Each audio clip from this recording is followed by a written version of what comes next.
이 시간 성경 봉독하는 시간입니다. 함께 보실 말씀은 누가복음 24장 1절에서 53절까지의 말씀입니다. 누가복음 24장 1절에서 53절까지의 말씀입니다. 44절에서 53절까지 한 절씩 교독하시고 마지막 절 합독하시도록 하겠습니다. 또 이르시되 내가 너희와 함께 있을 때 너희에게 말한 바 곧 모세의 율법과 선지자의 글과 시편에서 나를 가리켜 기록된 모든 것이 이루어져야 하리라 한 말이 이것이라 하시고, 이에 그들이 마음을 열어 성경을 깨닫게 하시고, 또 이르시되 이같이 그리스도가 고난을 받고 제3일에 죽은 자 가운데서 살아날 것과 또 그의 이름으로 죄사함을 받게 하는 회개가 예루살렘에서 시작하여 모든 족속에게 전파될 것이 기록되었으니 너희는 이 모든 일의 증인이라. 볼지어다 내가 네 아버지께서 약속하신 것을 너희에게 보내리니 너희는 위로부터 능력이 입혀질 때까지 이 성에 머물라 하시니라. 예수께서 그들을 데리고 베다니 앞까지 나가사 손을 들어 그들에게 축복하시더니 축복하실 때에 그들을 떠나 하늘로 올려지시니 그들이 그에게 경배하고 큰 기쁨으로 예루살렘에 돌아가서 늘 성전에서 하나님을 찬송하니라. 아멘. 자리에 앉으십시오.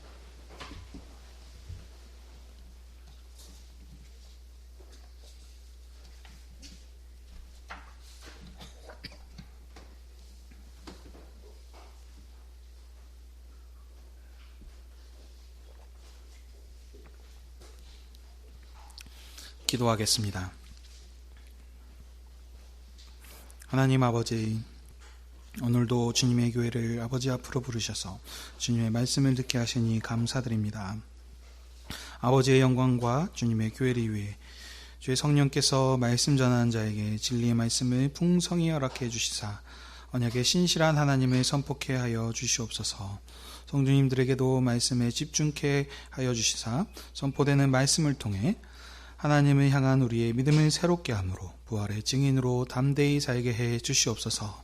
예수님의 이름으로 기도하옵나이다. 아멘. 오늘은 누가복음 24장 1절에서 53절의 말씀을 가지고 성경을 자세히 가르쳐 깨닫게 하시니라 라고 하는 주 제목과 부제로는 너희는 이 모든 일의 증인이라 라고 하는 제목으로 함께 은혜를 나누기 원합니다. 오늘은 부활절을 맞아서 누가복음 24장으로 은혜를 함께 나누겠습니다. 간략하게 누가복음의 흐름과 핵심적인 부분들을 좀 살펴보자면 누가복음의 저자 누가가 기록한 복음서로서 1장에 보시면 처음에 데오빌로 각하에게 라고 하면서 그 편지를 시작합니다. 그래서 그가 알고자 하는 것을 더욱 확실하게 하려고 이루어진 사실에 대해서 차례대로 기록한다라고 하면서 말씀을 시작하고 있습니다. 그래서 누가복음은 예수님의 탄생부터 소년기를 지나 그 다음에 이제 공생애에서 사역을 시작하시고 고난을 받으시고 부활하시고 승천하시기까지의 내용을 차례대로 자세하게 기록해 나가고 있습니다. 여기에 누가복음의 특징은 기도와 찬양으로 함께 시작을 합니다. 그래서 사가랴의 기도와 찬양, 마리아의 또 찬양이 있고 예수님이 할례를 받으시고 그리고 이제 예루살렘에 올라가셨을 때 그때에도 찬양이 나오고 또 오늘 마지막 본문에서 끝날 때도 보면 찬양으로 끝맺히는 이런 것들을 볼 수가 있습니다. 또 누가복음의 특징은 예수님의 죽으심과 부활이 부활이 구약의 예언이 성취되었음을 계속해서 강조해서 설명하고 있습니다.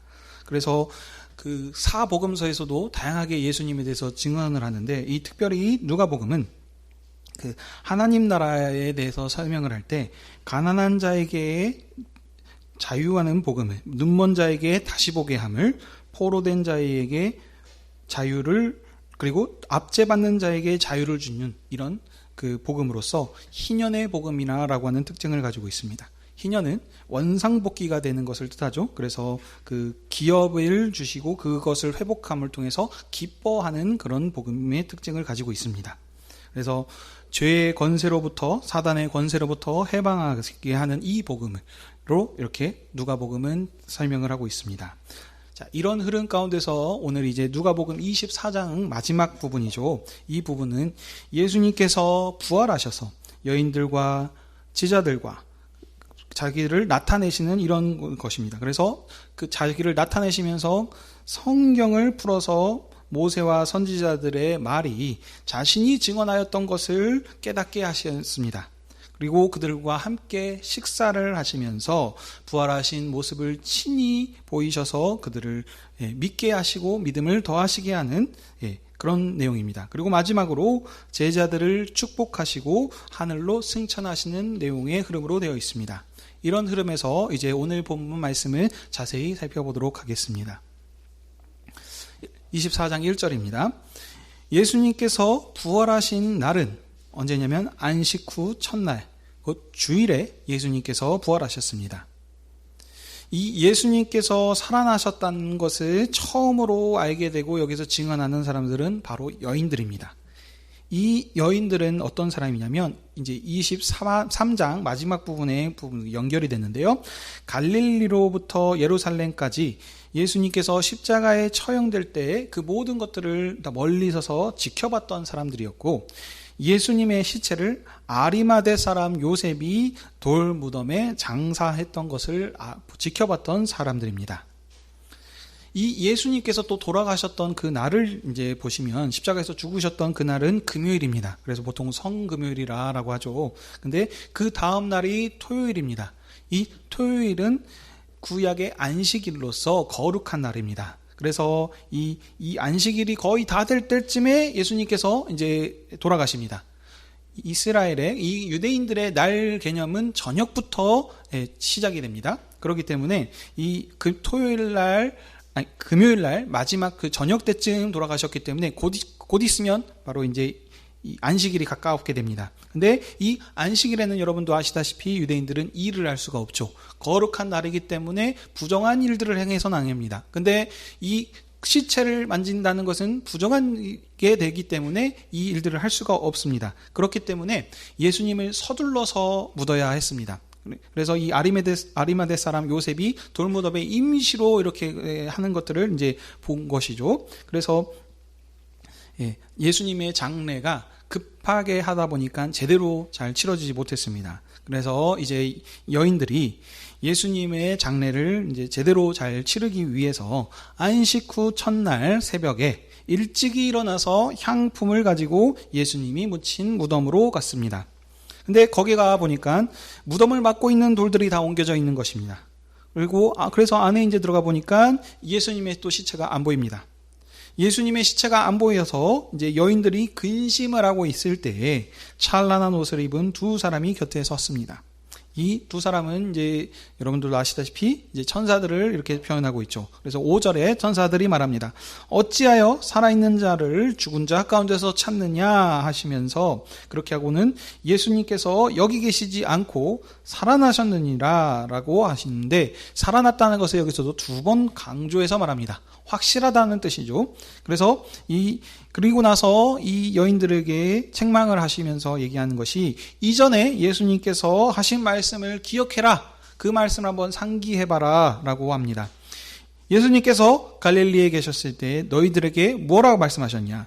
인자가 고난을 받고 3일 만에 살아나리라, 이렇게 말씀해 주지 않으셨냐 하면서 예수님이 여인들에게, 사람들에게 하셨던 것들을 여인들에게 일깨워 주었습니다. 두 천사가 하는 이 말을 듣자 이 여인들이 이제 예수님께서 맞아 그런 말씀을 하셨지라는 것을 이제 알게 되어서 예수님이 부활하셨다는 것을 알고 그것을 믿게 되었습니다. 그래서 이제 무덤에 돌아와서 이 사실을, 예수님이 부활하셨던 사실을 11사도와 또 보기에 드시면 다른 이들이라 그랬는데, 이들이 이제 예수님과 함께 동행했던 쫓았던 사람들을 말하죠. 그래서 주님을 따르던 모든 사람들에게 이 주님의 부활의 소식을 전했습니다. 여인들이 지금까지 있었던 자초지정을 다 설명을 했었겠죠. 그러면서 뭡니까? 갈릴리에서 예수님께서 살아나리라 하셨던 그 말씀대로 예수님께서 다시 살아나셨다. 라고 이렇게 증언을 하였습니다. 그러니까 11절에 보면 사도들의 반응들이 나옵니다. 근데 그들의 반응은 어떻습니까? 허탄한 듯이 들려 믿지 아니했다라고 합니다. 이 부분들은 이제 오늘 계속해서 반복이 되는 내용들일 텐데요. 여기 이제 또 문화적인 특징을 간략하게 보시면 이 당시에 그 구약의 문화에서는 여인은 사람 수에 들지 못했고 증인으로서의 증언으로 인정되지 않는 그런 지금 시대의 문화를 가지고 있었습니다. 그래서 여인들의 증언은 별 효력도 없었을 뿐더러 또 지금 말하는 것 자체가 부활하시고 살아나셨다라고 하는 것 자체를 그냥 단순히 그냥 받아들이기에는 너무나도 지금 충격적인 일들이죠. 그렇기 때문에 이 말을 아무래도 믿기 어려웠죠. 왜냐하면 그 저주받은 십자가에서 죽었기 때문이죠. 그래서 이 여인의 하는 얘기들을 그냥 허탄한 듯이 하는 얘기구나 정도로 이렇게 생각을 했습니다. 자, 그런데 여기 보시면 사도들 중에 한 사람이 이 여인들이 했던 말들을 가벼이 넘기지 않고 무덤으로 직접 찾아가는 사람이 나옵니다. 바로 이 사람이 이제 베드로입니다.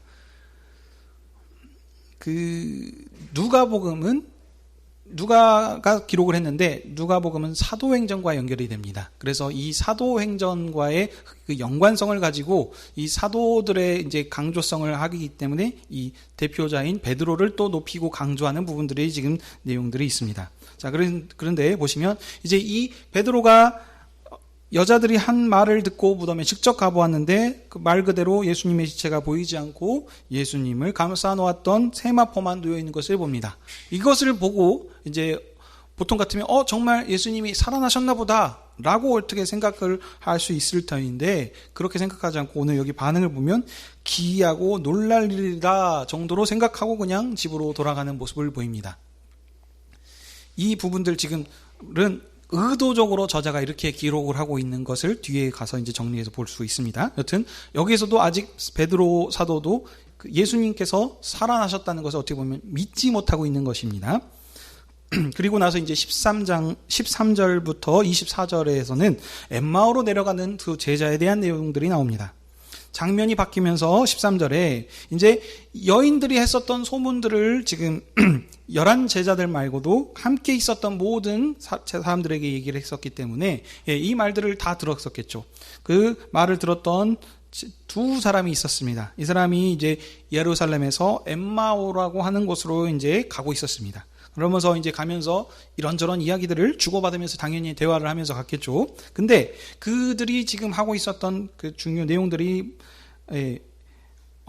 그 주고받은 내용들을 하고 있을 때 갑자기 예수님께서 나타나셔서 그들과 함께 얘기를 이제 물어보면서 하십니다. 근데 지금 이 대화하고 있는 이 사람이 지금 두 제자들은 예수님이신 것을 깨닫지 못하고 있었습니다. 그래서 여기 표현을 보시게 되면 그들의 눈이 가려져서 함께 동행하는 사람이 예수님인 줄 몰랐다라고 얘기를 하고 있습니다. 계속해서 지금 예수님의 부활의 소식을 전하지만 아니면 보여주시고 있지만 믿지 못하고 있는 부분들이 반복되고 있습니다. 그래서 이제 그들이 슬픈 빛을 띠고 있으니까 예수님이 부활한 나를 보면서도 어떻게 보면은 지금 슬퍼하고 있기 때문에 이들이 지금 얘기를 나누고 것이 무엇이며 어떤 얘기를 하고 있으며 왜 슬퍼하는지를 이제 물어보십니다. 예수님의 질문에 18절 이하에서 그들이 나누었던 이야기를 이제 설명을 합니다. 그것은 다른 것이 아니고 나사렛 예수에 대한 이야기죠. 예수님께서 약속하셨던 메시아로 알고 있었고 그래서 그 소망을 품고 있었는데 근데 이분이 십자가에 못 박혀 죽으시고 없어졌습니다. 그래서 근데 오늘 또 보시면 여인들이 갑자기 또 무덤에 갔다 와서 천사들이 예수님이 부활했다라고 하는 이 소식을 전했다라고 하는 그 내용들을 지금 얘기하고 있다는 것을 우리가 알 수 있습니다.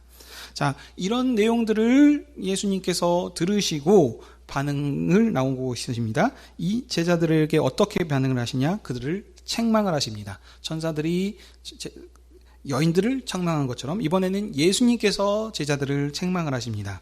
그 책망하시는 내용이 25절 이하에서 나오죠.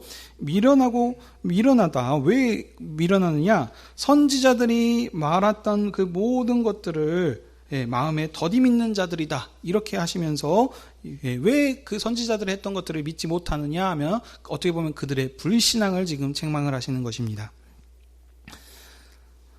하나님께서 선지자들을 통해서 수많은 약속과 예언의 말씀들을 주셨습니다. 그래서 이스라엘들은 그 말씀을 알고 있었고 그 말씀을 기다리고 있었던 자들이죠. 근데 그 내용들이 무엇이냐? 그리스도께서 메시아로 오셔서 고난을 받으시고 자기 영광 가운데 들어가셔서 그리고 제3일에 살아나실 것이다. 이런 것들을 선지자들이 다 예언하지 않았느냐? 이렇게 말씀하셨습니다. 그런데 그것을 왜 깨닫지 못하느냐, 알지 못하느냐 하면서 책망을 하고 그리고 나서 이제 주님께서는 모세와 모든 선지자들의 글로 시작한다라고 하면서 성경에 쓰여져 있는 것으로 지금 가르치십니다. 여기에 모든 성경이라고 했었던 것은 구약 성경 전체를 뜻합니다. 현재는 신약 성경이 아직 기록되지 않았기 때문에 구약의 모세와 선지자라고 했던 그런 것들은 구약성을 전부 다 대표하는 것이죠. 거기 또 뒤편에도 나오는데 하나가 또 거기에 좀 더 추가가 됩니다. 여튼 구약 성경을 가리켜서 그들에게 상세하게 가르치면서 말씀을 하십니다. 그렇지만 그들이 지금 다 그 말씀을 들었음에도 불구하고 여전히 그들은 그 말씀 가르치시는 분이 예수님이신 것을 알지 못하는 부분들이 지금 나오고 있습니다. 그래서 뭡니까? 그들이 이제 엠마오에 가까이 지금 28절에 다다랐습니다. 근데 예수님은 더 가시려고 하는 것 같으니까는 같이 가지 마시고 강권하여서 함께 좀 유하면서 저녁이 어두웠으니까 함께 그 식사라도 하시죠 라면서 지금 이렇게 예수님을 초청을 합니다. 그래서 그 초청을 하면서 이제 그들과 함께 식사를 하는 장면이 나옵니다. 그때 주님 여기 나오시죠? 식사를 하실 때 떡을 떼어 주시는 그때에 그들의 눈이 밝아졌다라고 이렇게 지금 본문에서 설명을 하고 있습니다. 그 주님께서 말씀을 통해 가지고 그들을 알게 하셨고 깨닫게 하셨음에도 불구하고 알지 못했다가 그 떡을 떼주셨던 그 마지막 최후의 만찬에서의 떡을 떼주셨던 그 예수님과 함께 먹고 마시는 그때서야 그들이 지금 얘기하시는 분이 예수님이시구나. 예수님께서 말씀하셨던 지금 깨달았던 그 내용들이 그대로 지금 이루어진구나라는 것을 지금 이들이 알게 된 것입니다. 그때서야 부활하신 주님을 알게 됐습니다. 근데 그러고 나서 그들이 보였던 반응이 무엇입니까? 기뻐하는 부분들을 알 수 있습니다. 실제로 놀랐겠죠? 이 지금 얘기했던 것이 지금 예수님에 대한 것이었는데 그 예수님을 만나고도 지금 알지 못했는데 지금 그 말씀을 하시는 분이 예수님이시구나 라는 사실을 알고 나니 얼마나 놀라고 기뻤습니까? 그래서 그들이 보시면 지금 이제 그 예루살렘으로 가고 있는 장면이 나옵니다. 엠마오로 도착을 했는데 예루살렘에서 25리라고 하는 지금 먼 거리입니다. 지금은 차가 있으니까 빨리 가겠지만 이때 당시에는 한참 걸리는 거리였을 것이고 또 밤이 어두워지고 있는 이 상황인데 그들이 그 기쁜 소식을 들고 바로 즉시 지금 제자들이 있는 예루살렘으로 향해서 가는 부분을 나오고 있습니다. 다시 예루살렘으로 가서 그 기쁜 소식, 예수께서 부활하셨다고 하는 그 소식을 불이 나게 가서 제자들에게 이것을 증언합니다. 그런 그 제자들이 증언을 듣고 또 반응이 나오는데 여기서도 보면은 지금 보시면 제자들이 긴가민가 하죠. 예수님의 부활을 지금 2번이나 들었음에도 불구하고 지금 깨닫지 못하고 있습니다. 그러니 보시면 어떡합니까? 이제 36절에 보시게 되면 예수님께서 그들 가운데 친히 나타나십니다. 그들이 지금 어떻게 보면은 어둠 가운데 눈이 지금 어두워서 지금 깜깜하게 답답하게 하고 계시니까 직접 친히 나타나 주셔서 그들에게 눈에 가려진 그 어둠을 지금 벗겨주시는 그런 장면입니다. 그래서 주님이 보시면 호련히 나타났다라고 합니다. 갑작스럽게 어떻게 보면 문이 다 닫혀져 있을 것인데 갑작스럽게 예수님이 나타나시니까 깜짝 다 놀라겠죠. 그래서 왜 놀라냐면 이제 소위 말하는 귀신인가 영인가 보다라고 하면서 지금 놀래고 있는 것입니다. 그러니 예수님께서 그들을 이제 안심시키시죠. 놀라지 말아라. 령이 아니고 유령이 아니고 살을 가진 나다 하면서 내가 지금 부활했다라고 하는 이 부분들을 지금 설명을 합니다. 근데도 지금 제자들이 깨닫지 못하고 있습니다. 부활하신 주심이라라고 얘기를 했습니다.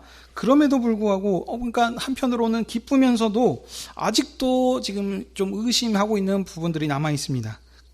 이 정도로 지금 3번 반복해서 친히 또 주님께서 보여주시는데도 불구하고 믿지 못한다면 참 너무나도 답답할 것 같습니다. 그렇지만 주님께서는 이들에게 화를 내시거나 그러는 것이 아니고 친절하시게 그들에게 확실한 증거를 보이시죠. 무엇입니까? 먹을 것을 좀 가져와라. 그러면서 함께 떡을 떼고 먹고 마시는 이것을 통해서 영이 아니고 정말 살아있는 사람이구나 라고 하는 이 부분들을 지금 친히 보여주신 것입니다.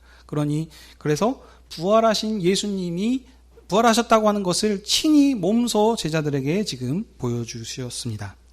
자, 그리고 이제 44절부터 49절입니다.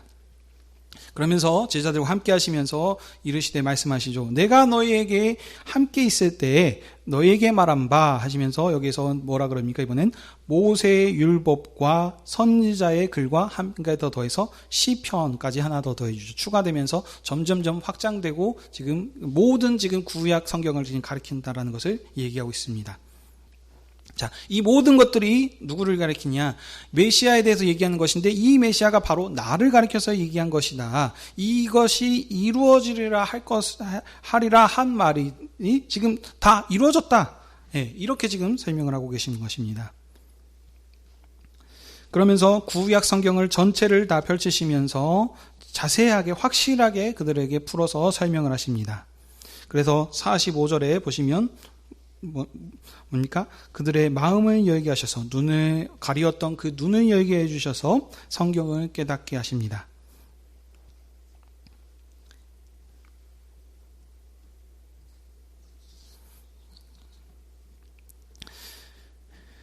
이 일이 모두 성경에 기록되지 않느냐? 하나님을 아는 지식이 어디서부터 나오는 거냐? 시온에서부터 나온다라고 합니다. 예루살렘부터 시작을 됩니다. 다른 복음서에서도 설명을 하는데 다른 복음서는 예루살렘을 그들의 저주받은 땅으로 설명합니다. 왜냐하면 그들이 하나님 앞에 불순종했기 때문에. 하지만 누가복음에서는 제가 설명드렸다시피 회복하는 희년의 복음으로 설명을 하고 있기 때문에 이 예루살렘의 성전서부터 복음이 시작돼서 선포해 나갑니다. 그래서 이것이 하나님을 경외하는 생명의 구원이 지금 여기서 시작되는 것으로 지금 설명을 하고 있습니다. 그러면서 48절에 뭐라 그러십니까? 48절 함께 같이 한번 읽어보도록 하겠습니다. 시작. 너희는 이 모든 일의 증인이라. 아멘. 이 모든 일들을 가리킨 것은 무엇입니까? 증인으로 삼기 위해서입니다. 너희가 지금 이 모든 것들을 보았고 지금 듣지 않았느냐? 이미 누가복음 첫 헌정사에서 데오빌러 각하에게 얘기했었을 때도 설명을 했습니다. 자세히 기록한 이 모든 것들은 우리가 눈으로 보고 한 것들을 지금 믿게 하기 위해서라고 지금 설명을 하면서 본문 마지막 말씀에서도 그와 같이 지금 설명으로 강조하면서 연결을 해 나가고 있습니다. 이 모든 것들을 듣게 하신 것은 무엇입니까? 그들을 증인 삼기 위해서입니다.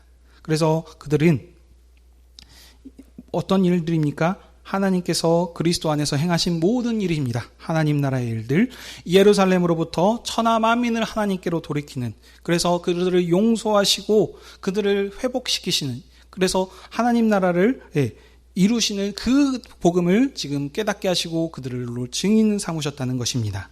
이 일에 그들이 증인으로 부름받았습니다.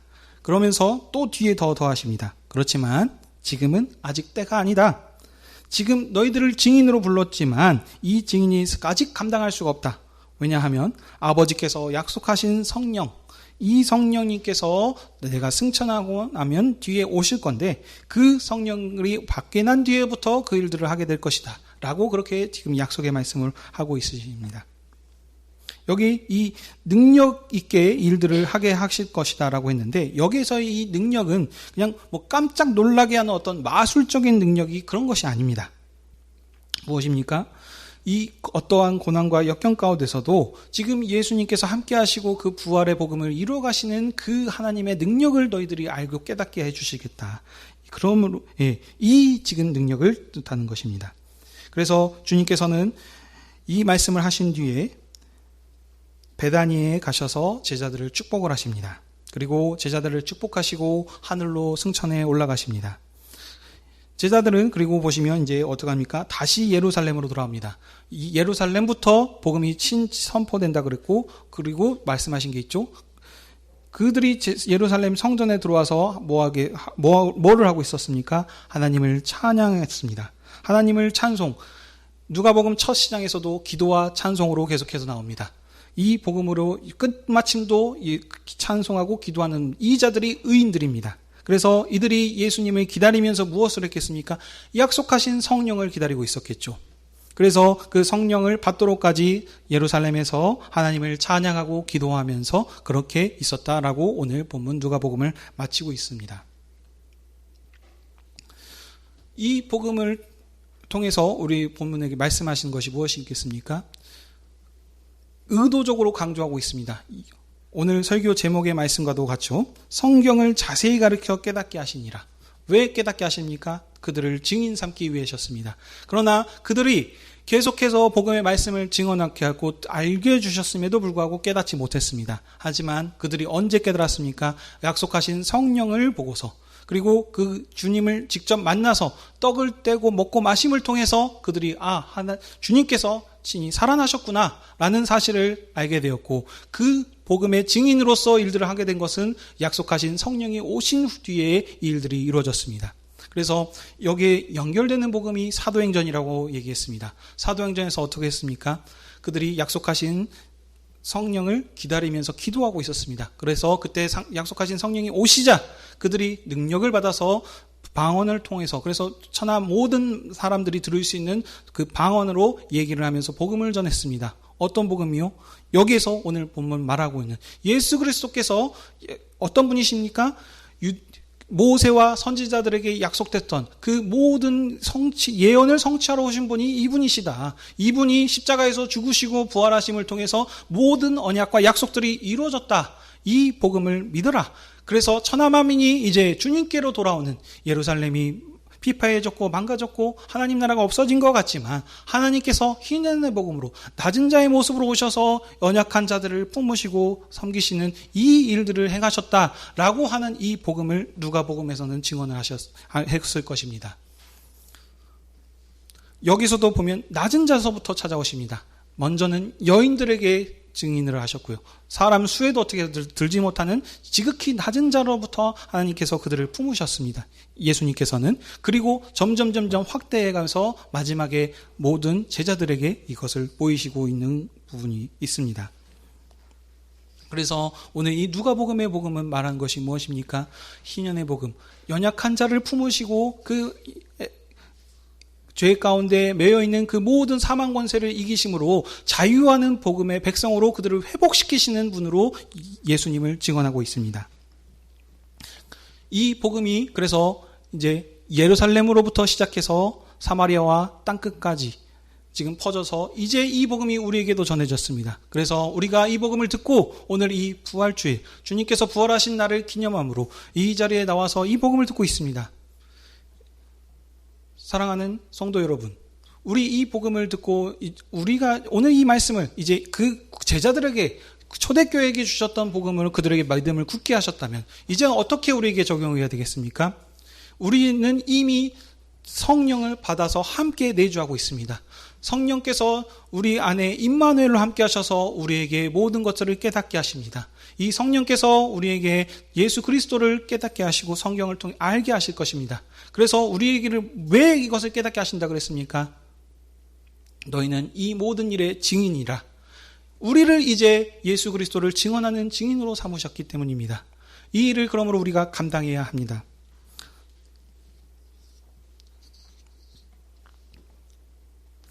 어떤 예수님이십니까? 오늘 누가복음의 각자 복음서에서 강조하는, 설명하고자 하는 예수님의 성격이 다릅니다. 누가복음은 지극히 낮은 자를 위해서 찾아오신 주님이십니다. 그래서 오늘 우리가 이 복음을 통해서 어떤 사람들에게 갑니까? 예수 그리스도가 필요한 자들, 지극히 낮은 자들, 어려움과 핍박과 고난이 있고 그래서 삶 가운데 지금 역경과 고난이 있는 그들에게 찾아가서 우리가 복음을 증거해야 되겠습니다. 왜냐하면 예수님께서도 지극히 낮은 자를 통해서 오셨기 때문입니다. 그래서 우리가 이 복음으로 우리 교회만 부활을 기뻐하는 것이 아니고 이 복음을 가지고 우리가 주변에 있는 이웃들과 또 이 복음을 모르고 여전히 사망 권세 아래 매여서 무엇을 입을까 먹을까 걱정하면서 살고 있는 그들에게 자유하는 복음, 그리스도를 통해서 모든 것이 하나님을 통해서 천하 만민을 구원하시는 그 복음을 듣고 이제 하나님께서 주시는 그 기쁨과 은혜와 평강을 누리십시오 라고 하는 이 복음을 증거하도록 우리 교회를 세우셨습니다. 이 부활이 오늘 우리에게 주시는 것은 또 무엇입니까? 부활의 소망을 우리에게 주시는 것은 인생에 2회차가 있으니까 대충 살아도 된다, 이런 지금 얘기를 하는 것이 아닙니다.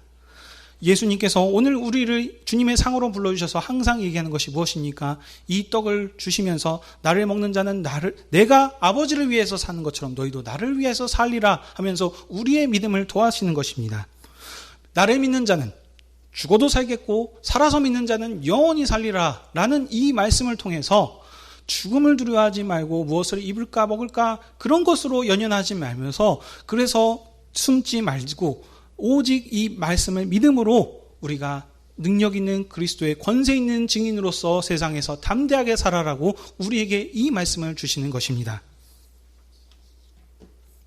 주님 나라의 영광으로 부름받은 성도 여러분, 오늘도 우리가 이 상에서 부활의 날, 주님께서 부활하신 그 날에 함께 이 주님의 상에 모였습니다. 그러므로 우리가 주님께서 고난을 받아서 죽으신 것을 우리가 또 기억해야 될 분도 있습니다. 하지만 그 고난으로 우리가 함께 금식을 하고 아니면 미디어를 끊고 이런 것들도 다 중요하긴 합니다. 하지만 자유하는 복음, 우리가 매일 이 삶으로 살아간다면 매주가 우리가 안식 후 첫날에 항상 이렇게 지금 새롭게 보이고 있습니다. 그래서 이것이 매주가 부활의 복음으로 살아가야 될 줄 믿습니다, 여러분. 그래서 우리가 이 모든 일의 증인으로 부름받았다는 것을 기억하셔서 주님께서 우리에게 약속하셨습니다. 다시 오시긴다고 약속해 주셨습니다. 그래서 그 성령으로 기다렸던 것과 같이 우리도 이 주님께서 다시 오실 것입니다. 어떻게요? 사망 권세를 이기신 주님께서 이제는 마지막 최후의 심판 때는 그 상급을 주실 것을 심판자로 오실 것입니다. 그렇기 때문에 우리가 이것으로 인하여서 전혀 두려워하면서 살 필요가 없습니다. 모든 언약을 이루신 이 하나님께서 지금도 교회와 함께 하시고 교회를 증인으로 삼아 주셨습니다.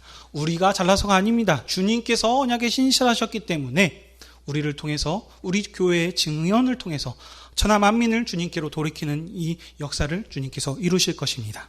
몸을 내어주신 이 사랑을 우리가 그래서 기억함으로 천하 만민을 주님께로 돌이키시는 이 일들을 주님 다시 오실 때까지 감당해 가시는 저와 여러분이 되길 주님의 이름으로 축복합니다.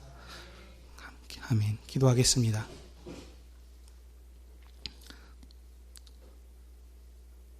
사랑의 하나님 아버지, 오늘도 주님의 교회를 주님 앞으로 부르셔서 주님의 말씀으로 우리의 믿음과 사명을 일깨워 주시니 감사드립니다. 우리가 하나님을 찾은 것이 아니라 하나님께서 우리를 사랑하여 주셔서 먼저 우리에게 찾아와 주셔서 아버지 품 안으로 품어주시고 우리에게 희년의 복음, 참 자유하는 복음으로 우리를 인도해 주시니 감사드립니다. 주님께서 이 사도들을 통해서 우리에게 이 복음이 예루살렘을 넘어 우리까지 찾아오게 하여 주셨사오니 우리가 이제 그리스도의 참된 증인으로서 모든 세상 사람들을 주님께로 돌이키는 참된 신실한 증인으로서의 삶을 살아갈 수 있도록 도와주시옵소서. 부활주의를 맞아 주님께서 주신 이 부활의 기쁨을 다시 한번 상기합니다. 오늘 주님의 상에서 우리가 먹고 마실 때 주님이 주신 참 자유와 기쁨을 성도 가운데 함께 풍성히 누릴 수 있게 하여 주시옵고 이 부활의 기쁨으로 삶을 이기는 삶일 수 있는 저희들 되게 허락하여 주시옵소서. 감사드리며 이 모든 말씀 예수님의 이름으로 기도하옵나이다. 아멘.